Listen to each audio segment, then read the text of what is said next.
안녕하세요. 정경자입니다. 그리고 푸푸입니다. 오늘은 벤저민 하디의 퓨처 셀프 142쪽 읽겠습니다. 진실. 미래의 나는 피리 부는 사람이다. 시간은 당신의 친구 아니면 적이다.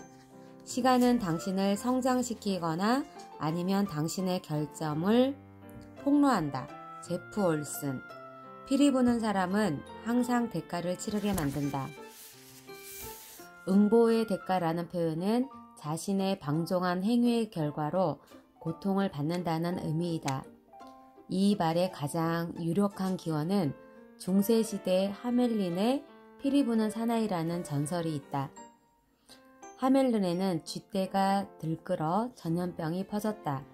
피리 부는 사나이는 돈을 주면 쥐떼를 없애주겠다고 제안했다. 시민들은 그의 제안을 받아들였다.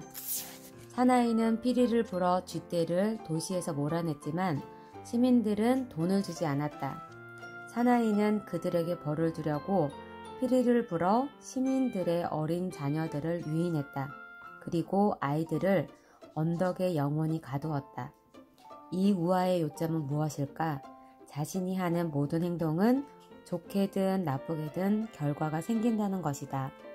어떤 행동을 하든 그 행동의 다양한 요소가 결부되어 결과가 생긴다.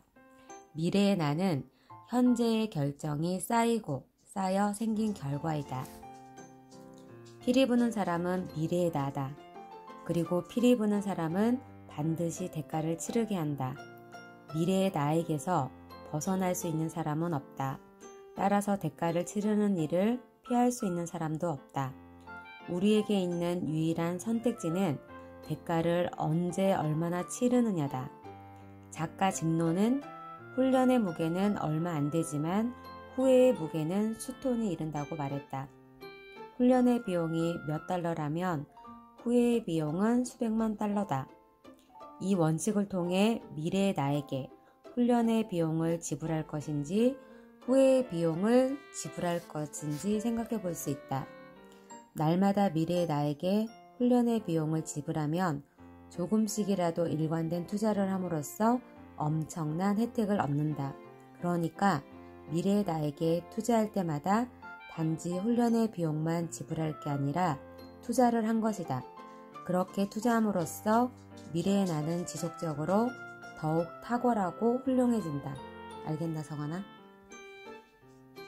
반대로 미래의 나에게서 계속 무언가를 빌려오면 미래의 어느 시점에 그것을 갚아야 한다. 미래의 내가 갚아야 할 것은 좋은 것보다 나쁜 것이 더 많다. 미래의 나에게서 빌려오는 것은 대개 단기적인 보상이나 방종의 행위다. 이런 것은 장기적으로 긍정적인 효과가 없고 종종 부정적인 결과를 초래한다. 순간적인 기분에 좌우되는 행위는 큰 대가를 치르기 마련이다. 미래의 나에게서 건강, 배움, 재정, 시간을 계속 빌려다 써서 미래의 나를 빚의 수렁으로 빠뜨릴수록 최종적으로 지불해야 하는 대가는 더 고통스럽고 클 것이다. 빚이 계속 쌓이면 지불해야 하는 이자가 점점 늘어난다. 당신의 모든 행동은 두 가지로 나뉜다. 즉, 당신이 어떤 행동을 하든 그것은 미래에 당신이 갚아야 할 비용 아니면 미래의 당신에 대한 투자다. 미래의 나에게서 빌려온다는 것은 장기적인 결과보다 당장 혹은 단기적인 보상에 더 초점을 맞춘다는 뜻이다. 돈이든 시간이든 현재 자신이 창출하고 있는 수준으로만 써야지 그 이상으로 쓰려고 한다면 미래의 나를 빚더미에 앉히는 것이다. 소소한 행동 하나하나가 쌓여 미래의 나를 빚더미로 본다. 그러면 어떤 식으로든 대가를 치를 수밖에 없다. 정신적으로나 감정적으로나 영적으로나 신체적으로나 건강이 약해질 수 있고 인간관계가 흔들릴 수 있다. 그런 일이 반복되면 비만, 게으름, 혼란, 단절이라는 대가를 치르게 된다. 이 대가가 당신을 지배하게 될 것이다. 당신이 그것을 지배할 수는 없다. 1990년대 감자칩 회사 프링클스는 광고에서 뚜껑이 뿅 열리는 장면과 함께 다음 카피를 내세웠다. 한 번 열면 멈출 수 없어. 그러면 중독성이 매우 강한 대가를 치르게 된다. 프링글스 감자칩을 딱 한 개만 먹어본 적이 있는가? 한 개만 먹는 것은 사실상 고문이다. 그래서 대부분의 사람들은 일단 통을 열어 한 입 먹고 나면 이를 멈추지 못한다. 아무 생각 없이 했지만 값비싼 대가를 치르는 행동이 모두 그렇다. 일단 한 번 하면 멈출 수 없다. 예를 들어 메시지를 확인하려고 무의식적으로 스마트폰을 열면 하루 종일 스마트폰만 만지작거리는 중독 현상이 나타날 수 있다. 한 번 하면 멈출 수 없다. 그리고 대가를 치른다. 아침에 일어나서 무의식적으로 스마트폰을 보는 것은 감자칩 하나를 집는 것과 비슷하다. 무언가를 보고 들으려고 스마트폰을 들여다볼 수 있다.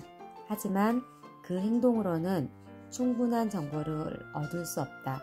스마트폰으로 얻는 정보는 수명이 매우 짧기 때문이다. 상황을 다르게 보고 싶은가? 그렇다면 스마트폰을 미래의 나를 비만으로 만드는 감자칩이라고 생각하라. 값비싼 대가를 치르는 근시안적인 결정을 내릴 때마다 감자칩을 먹고 있다고 생각하라. 한번 뚜껑을 열면 즐거움을 멈추지 못한다. 그리고 장기적으로는 건강을 해친다. 단기적인 보상을 추구하며 미래의 나에게 빌려 쓰는 행위를 피해야 한다. 그런 행동과 반대로 행동하라. 그것이 미래의 나에게 투자하는 것이다. 미래의 나를 빚더미에 앉게 하지 말고 부유하게 만들어야 한다. 미래의 나를 시간과 돈, 인간관계에서 자유롭게 만들어라. 막연한 목적의식에서 벗어나게 하라. 미래의 나에 대한 투자는 목표를 이루기 위해 하는 의식적인 행동이다. 배움, 건강, 인간관계, 경험 등 구체적인 일에 의식적으로 투자할 때마다 미래의 나는 점점 성숙해지고 유능해지며 더 많은 자유를 얻는다. 투자한 모든 것은 시간이 흐르면서 쌓이고 쌓여 복리를 안겨주어 미래의 나를 더 부유하게 만든다. 투자를 빨리 시작할수록 미래의 나는 더 높은 복리를 받는다. 아인슈타인은 이렇게 말했다. 복리는 세계 8대 불가사이다. 복리를 이해하는 사람은 복리로 돈을 번다. 자신이 내지 않는 것을 믿는다. 오늘도 5분 독서하였습니다. 지금까지 정경자였습니다. 감사합니다.